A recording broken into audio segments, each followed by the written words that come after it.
Since Repair Clnic encourages you to perform repairs safely, a warning icon will appear when you should use caution.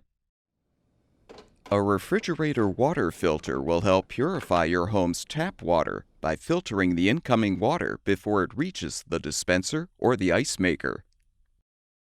A carbon block inside the filter removes sediment from the water and reduces impurities like chlorine, asbestos, and lead.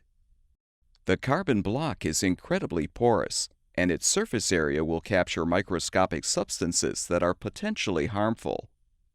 In addition to making the water safer, the filter also improves the smell and taste of the water and ice being dispensed. Since the effectiveness of water filters will degrade over time, we recommend replacing the filter with a new one every 6 months. Water filters are usually unique to each refrigerator model. You should enter the full model number of your appliance in our website search bar to find the specific filter you need. The water filter housing is usually located near the top of the refrigerator compartment or at the bottom of the appliance behind the base grill.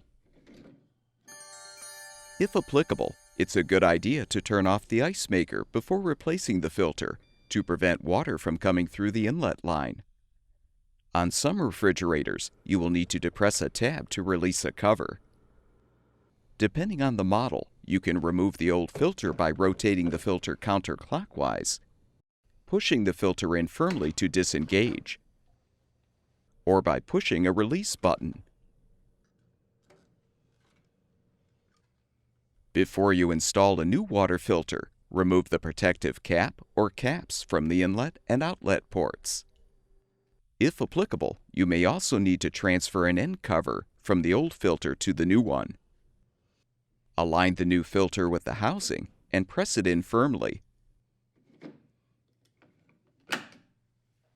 Or rotate clockwise to lock it into place. Close the cover if necessary, and run water through the system for at least 3 minutes to flush out the lines before drinking. Turn the ice maker back on if applicable, and the new filter should be ready for use.